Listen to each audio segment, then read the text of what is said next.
महिलाएं और बच्चे किन शब्दों में एक माँ कह सकती है इस कलयुग में इतना आदर और सत्कार लायन क्लब जैसी प्रतिष्ठित मानी हुई संस्था करेगी। क्या कह सकते हैं कि ऐसे भी दिन आए जब माँ की प्रतिष्ठा को, उसकी शक्ति को जानने का इस कलयुग में प्रयत्न हुआ है।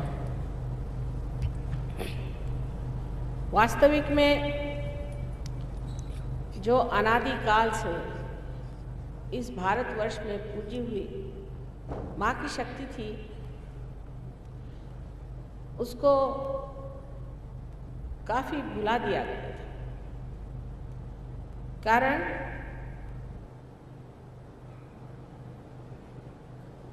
जो परिपाठी से चलाया था उसमें लोगों को कोई सत्यता मालूम नहीं पड़ी। शक्ति है तो कहाँ है? लोग कहते हैं कि परमात्मा की शक्ति सर्वव्यापी है, सो कहाँ है?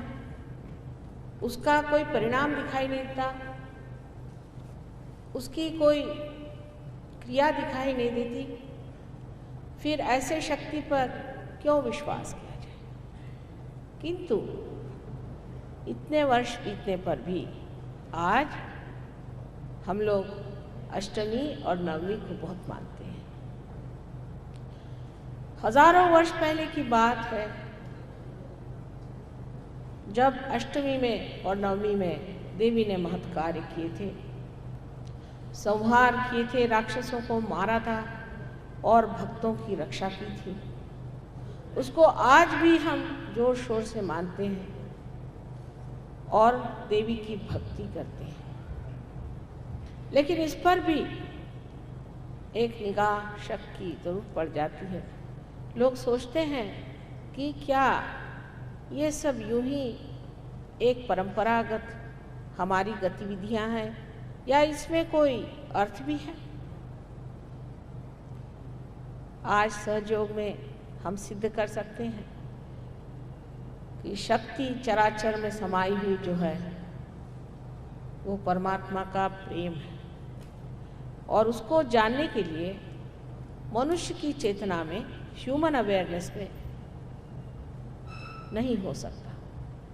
उसके लिए एक ऊंची, इससे गहन, इससे सूक्ष्म ऐसी एक चेतना को अपनाना पड़ता है।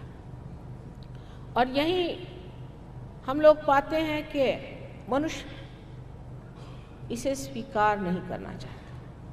वो चाहता है कि अभी उनके सामने साक्षात करा दें कि परमात्मा कहाँ है, अभी उनके सामने साक्षात करा दें कि परमेश्वर की शक्ति कहाँ है। इसीलिए बचपन से ही मुझे मालूम था कि एक ऐसी चीज़ ढूंढ के निकालनी चाहिए कि जिससे सामाजिक तौर से आमास लोगों को आत्म साक्षात्कार। जब ये बिजली निकली थी तो एक आदमी ने इसको ढूंढ कर निकाला, पर जब तक ये समाज के उपयोग में नहीं आई इसको कोई मानने को तैयार नहीं था। उसी प्रकार ये जो क्रिया है जिसे हम कुंडलिनी का जागरण कहते हैं, जो अनादिकाल से हमारे देश में कार्यान्वित था और किया जाता था बहुत गुप्त रूप से, बहुत ही सीमित लोगों के लिए, उसे हमें समाज के लिए देना पड़ेगा। आज समाज की स्थिति द्विधा और भ्रांति में पड़ी हुई है। समाज को यह समझ में नहीं आता है कि पाश्चिमात्य संस्कृति ठीक है कि पौर्वात्य की। उसके ये समझ में नहीं आता है कि जो कुछ हमने परमात्मा के बारे में सुना है वो ठीक है या गलत है।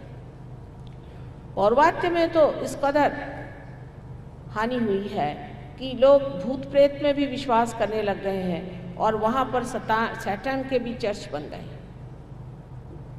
ब्लैक मैजिक के भी चर्च बन गए।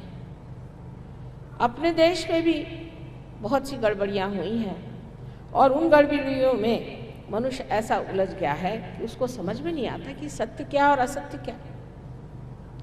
इसमें सही रास्ता कौन सा, गलत रास्ता कौन सा है।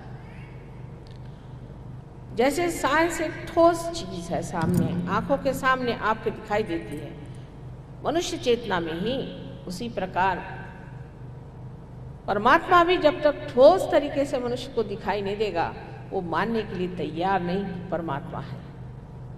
आज का जो युवक वर्ग है उसमें खास करके बहुत ज़्यादा एक परेशानी हो गई है, क्योंकि समझ में नहीं आता कि परंपरागत बातें इनको मानना चाहिए या इन सबको छोड़ करके परमात्मा नहीं है ऐसा ही विश्वास कर लेना चाहिए। इसका उदाहरण मैं आपको बताऊं कि अल्जीरिया में वहाँ के जो फंडामेंटलिस्ट थे, जो कि बुनियादी तौर पे अपने को मुसलमान कहते थे और जो मुसलमानों की जो एक नई उन्होंने शरीयत के तौर पे जो नई चीज़ प्रणाली चला दी है उसको चलाने वाले थे, उससे घबरा करके बहुत से लोगों ने सोचा कि हम कम्युनिस्ट बन जाए तो अच्छा। और इस तरह के 500 लोगों ने एक गुप्त रूप से वहाँ एक कम्युनिस्ट की एक पार्टी बनाई। उनमें से एक साहब किसी तरह से लंदन पहुँचे। ये लोग सब बड़े बुद्धिमान, प्रोफेशनल्स, पढ़े लिखे डॉक्टर्स और आर्किटेक्ट्स, इंजीनियर्स, बहुत विद्वान लोग थे। और जो महाशय हमारे पास आए वो एरोनॉटिकल इंजीनियर थे। जब वो हमारे पास आए तो वो मुमुक्षु की दृष्टि से नहीं, पर देखने के लिए कि क्या गड़बड़ है इसमें, कहाँ सही है कहाँ गलत है। और आश्चर्य की बात यह है कि एक क्षण में वो पार हो गए और एक क्षण में उनको ये चारों तरफ फैली हुई रूहानी डिवाइन जो शक्ति है उसका एहसास हुआ। उसको उन्होंने जाना। उनकी उंगलियों पर ठंडी ठंडी सी हवा आने लगी, जैसे कि आदि शंकराचार्य ने कहा है सलीलम सलीलम। उसके बाद थोड़े दिन वहाँ रह करके सहयोग सीख करके वापस गए और उन्होंने बताया कि कम्युनिज्म की ज़रूरत नहीं, कैपिटलिज्म की ज़रूरत नहीं, किसी इज्म की ज़रूरत नहीं है, परमात्मा है। और उन्होंने सिद्ध कर दिया। और आपको आश्चर्य होगा कि 500 के 500 लोग सहयोगी हो गए। इतना ही नहीं, प्लेन से लंदन मुझे मिलने आए। लेकिन इसमें एक बात बहुत निश्चित है जो मैंने हमेशा देखी है कि मनुष्य के अंदर में शुद्ध बुद्धि होनी चाहिए। ये बहुत कम पाई जाती है। सिर्फ शुद्ध बुद्धि होनी चाहिए। हो सकता है इसको आप पूर्व पुण्य संचय कहिए, चाहे जो भी कहिए, पर शुद्ध बुद्धि होना बहुत ज़रूरी चीज़ है।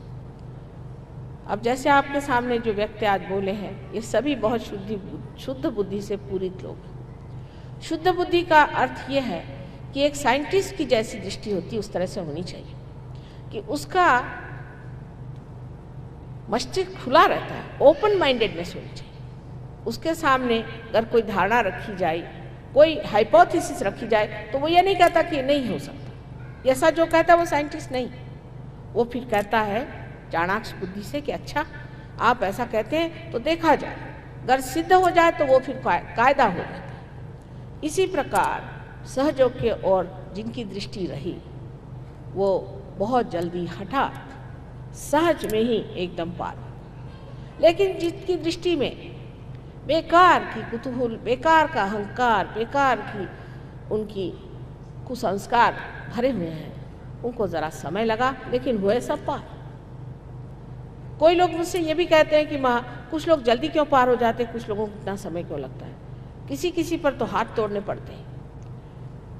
बंगाल की तो क्या कहने, मैंने कितने बार कहा है कि ये बंगाल महान पुण्यवान देश है और इस पुण्यवान देश में अत्यंत पुण्यात्मा ही पैदा होने चाहिए।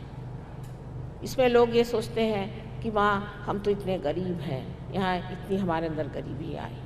उस गरीबी का क्या कारण है? उसका एकमेव कारण यह है कि आपने परमात्मा छोड़ करके जो परमात्मा नहीं ऐसे लोगों का अनुसरण किया, जो परमात्मा के विरोध में हैं ऐसे लोगों का अनुसरण किया। जो यहाँ हजारों तांत्रिक बैठे हैं, इनको उठाकर आप फेंक दीजिए, आपके देश में लक्ष्मी आ जाएगी। ये अलक्ष्मी के कारणभूत है। मैं तो खुलेआम इनके लिए कहती हूँ कि हर एक तांत्रिक को उठा करके यहाँ से फेंक देना चाहिए। आप देखिए यहाँ लक्ष्मी जी आ जाएंगी, क्योंकि लक्ष्मी जो है वो किसी भी भूत प्रेत स्मशान से बहुत दूर भागती है। हम ही खुद ऐसे हैं, अगर कोई तांत्रिक हो तो वो हमारे सामने घबराता है और हम चाहते नहीं कि हम किसी तांत्रिक से मिलें।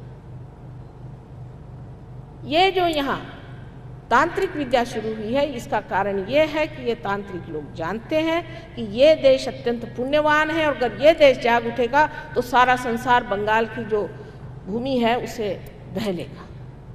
इसलिए यहाँ जम के बैठे हुए हैं और आप लोगों ने इनको इतना सर पे चढ़ा रखा है, इनका इतना मान दे दिया है कि देवी यहाँ से उठ गई।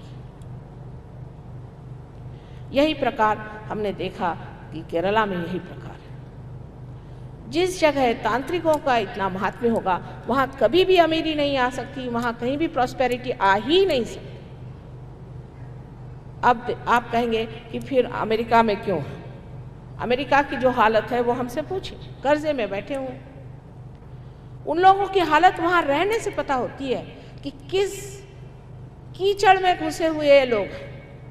इनसे कुछ हमें सीखने का नहीं, इनके पास कोई भी सभ्यता नहीं, ना ये अपनी माँ बाप को जानते हैं, ना माँ बहन को जानते हैं। इनकी गंदी बीमारियाँ इतनी हो गई हैं तो भी अभी इनके अक्ल नहीं आई है कि कायदे से रहना चाहिए और धर्म पे चलना चाहिए। इनमें कोई धार्मिक भावना नहीं।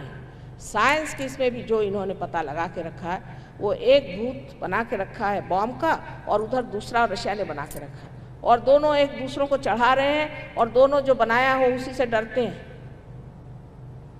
ऐसे महामूर्खता के काम जिन्होंने किए हुए हैं, उनको क्या फायदा है? साइंस मिलकर के भी उन्होंने कौन सी अकल की बात की है? आज सारे संसार को एक भय बैठा हुआ है कि दूसरा युद्ध शुरू हो जाएगा अगर ये दो मूर्ख देश आपस में लड़ाई करेंगे। ये महामूर्ख लोग हैं जिन्होंने इस तरह की बातें बना करके और राक्षस अपने हाथ से तैयार किए। आज तक राक्षस मनुष्य ने तैयार नहीं किए थे, ये इन्होंने तैयार करके ऊपर चढ़ा करके बिठाए हुए अपने खोपड़ी पर, और उसी से चाहते हैं कि सारे संसार को हम दंदना के रखें। लेकिन आप लोग इस मूर्खता को क्यों नहीं देख पाते? यही आश्चर्य की बात है। इन लोगों का जीवन देखिए तो इतना दुखद है, इतने तकलीफ में है, इतने परेशानी में है कि आश्चर्य होता है कि हम लोग इस गरीबी से डरते हैं। ये गरीबी तो हमारे ऊपर एक तरह का आशीर्वाद ही है, समझ लीजिए कि इनके जैसे हम रईस नहीं हुए। इन लोगों के तौर तरीके देखने पर आपको पता होगा कि ये मनुष्यता से एकदम गिर चुके, एकदम जानवर जैसी इनकी जिंदगी है, और जानवर जैसे रहते हैं। इनके साथ रह रहकर आज पता नहीं कैसे हमारे पति वहाँ चले गए, इसलिए मुझे भी 12 साल इनसे रहना पड़ा। जब ये लोग सहयोग में आते हैं तो मेरे हाथ टूट जाते हैं, इनको पार करने के हाथ टूट जाते हैं। 4 साल तक 7 इन अंग्रेज़ों को ऊपर मैंने अपने हाथ तोड़े, और तब जाकर बड़ी मुश्किल से 60 डगमगाते हुए खड़े हो गए। आज देखती हूँ कि लायन क्लब के सारे लोग पार हो गए, आप लोग अब एक क्षण में पार हो जाएंगे। ये भी इस वंग भूमि का ही आशीर्वाद समझे। इस योग भूमि में वंग भूमि को हम हृदय चक्र मानते हैं, और इस हृदय चक्र पे जगदम्बा का स्थान। जगदम्बा का स्थान ये होते हुए आप लोगों को ऐसे गलत राक्षसों के पास जाना, अपने माँ के विरोध में खड़े हैं। जब तक आप इसको छोड़ेंगे नहीं तब तक माँ भी आपको मदद नहीं कर सकती। पर सहयोग में आप जान जाइएगा कि मैं क्या कह रही हूँ, उससे पहले आप नहीं जान सकते, कारण अभी तक आप उस एकमेव एब्सोल्यूट तत्व पे नहीं पहुँचे। वो तत्व ये है कि आप आत्मा हैं। जिस वक्त आप आत्मा हो जाते हैं, जिस वक्त आपकी आत्मा जागृत हो जाती है, आप जानते हैं एब्सोल्यूट को, एब्सोल्यूट ट्रूथ, जो कि एकमेव सत्य है। उसमें 2 बातें नहीं होती। आप कैसे बता सकते हैं कि कौन सा आदमी अच्छा है और कौन सा आदमी बुरा है, कौन सा आदमी ठग है और कौन सा आदमी साधु है? इसके अनेक लक्षण बताए गए हैं, लेकिन कौन पढ़ता है इसे कोई पढ़ता नहीं है।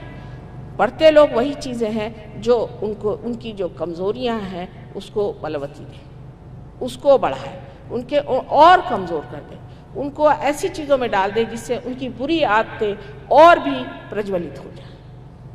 इससे कल्याण होने वाला नहीं, इससे हित होने वाला नहीं, इससे हमारी भलाई होने वाली नहीं। और कल हमारे बच्चे भी उसी रास्ते पे चले जाएंगे जिस रास्ते में आज अमेरिका के और देशों के बच्चे जा रहे हैं। आपको मालूम है कि ड्रग की बीमारी इतनी बढ़ गई है, खासकर इंग्लैंड में, कि वो लोग मिलिट्री को लाना चाहते हैं कि किसी से ड्रग रोका जाए। श्री कृष्ण ने कहा है कि हमारी मनुष्य चेतना, मानव चेतना नीचे की ओर बढ़ती है, इसकी जड़ें सर में हैं, और हमारी जब चेतना नीचे की ओर दौड़ती है तब हम अधोगति पर उतरते हैं। ऊर्ध्वगति को प्राप्त हुए बगैर, अपने को ऊर्ध्वगति की ओर ले जाए बगैर, अगर हम चाहें कि हम उत्थान पालें या हमारा पुनरुत्थान हो जाए, हमारा रिजरेक्शन हो जाए, तो हो ही नहीं सकता है। ये हमारी जो उत्क्रांति है, एवोल्यूशन है, उसकी अब चरम सीमा आ गई।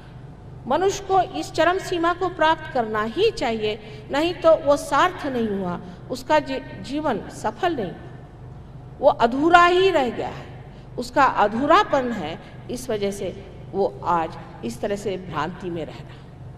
इसको हटाना चाहिए, और वो हटाना बहुत सहज और सरल है। अब आप कहिएगा कि माँ, ये तो आप कह रही हैं कितना सहज है, इतना सरल है, सो ऐसे कैसे हो सकता है? ये तो बताते हैं कि आपको इतने उपवास करने चाहिए, आपको सर के बल इतने दिन खड़ा होना चाहिए, और उसके बाद आपको बाल मुड़ाने चाहिए, और फिर पानी में आपको इतने दिन खड़े होना चाहिए, सब तरह के आतप उठाइए, तब कहीं जा कर के आप पार हो सकते हैं। सो तो बात नहीं। अब आप ये सोचिए कि एक पिता अत्यंत प्रेममय है, जो सिर्फ प्रेम से भरा हुआ है, वो कभी चाहेगा कि अपना बच्चा इतना परेशान है? जो माँ अपने बच्चों को प्यार करती है, वो चाहेगी कि बच्चों को इतनी तकलीफ हो? क्या वो चाहेगी कि उसका बच्चा भूखा रहे, उसके लिए उपवास करे? यह सब भ्रांति की कल्पनाएं आपके अंदर भरी हुई हैं कि आप इस तरह से अपने शरीर को दुख दो, उस तरह से अपने शरीर को दुख दो, उससे परमात्मा मिल जाए। अगर यही बात थी तो मेरे ख्याल से जिन देशों में बहुत पीड़ित लोग हैं, जैसे आप जानते हैं कि कुछ कुछ देश ऐसे हैं कि जहाँ लोगों की बिल्कुल हड्डियाँ निकल आई, उनको खाने को नहीं मिला, उनको अभी परमात्मा मिल जाने चाहिए। लेकिन ये तो परमात्मा की बात है, जो कि सर्वशक्तिमान तो है ही, लेकिन प्रेम के सागर हैं। जो प्रेम के सागर आपके पिता हैं, और अगर उन्होंने ये सृष्टि बनाई हुई है, तो क्या वो चाहेंगे कि आप इस तरह से तड़पें और तकलीफ उठाएं उनको मिलने के लिए? उल्टे ये करने से वो नाराज़ी हो जाएंगे। इसका मतलब यह है कि उनके आशीर्वाद को आप पहचानते नहीं। कितनी सस्य श्यामलाम भूमि है, कितने सुंदर जगह आप रह रहे हैं। यहाँ पर सुबह रोज़ चिड़िया बोलती है, यहाँ पर बच्चे कैसे खिलखिलाकर हंसते हैं। ऐसे इस वातावरण को आपने कभी भी सोचा कि क्या परमात्मा का आशीर्वाद है? सहयोग में हमें मंत्र बताते हैं, count your blessings one by one. ये सोचिए परमात्मा ने हमें क्या क्या दिया होगा, क्या क्या हमें परमात्मा से मिल गया है। तब परमात्मा खुश होते हैं, सोचते हैं ठीक है, हमारे बच्चे ने हमारा सब कुछ स्वीकारा है, उसको और भी देना चाहिए। लेकिन इस तरह की परिपाटियाँ यहाँ चल पड़ी, जिससे कि मनुष्य गलत रास्ते पे चल पड़ा है। और अगर आप उपवास ही करना चाहता है और उसी की बड़ी इच्छा तीव्र है आपको, तो परमात्मा का कहता अच्छा भूखे मरिए, ठीक है, आपको तो यही इच्छा है ना कि हफ्ते में कम से कम 5 दिन उपवास करना, कहते क्यों ना हर साल भर ही कर लीजिए। ये समझने की बात है कि जो परमात्मा आपको इतना प्यार करते हैं और जो प्यार का सागर है, वो ऐसी बात आपके लिए कैसे सोच भी सकते हैं।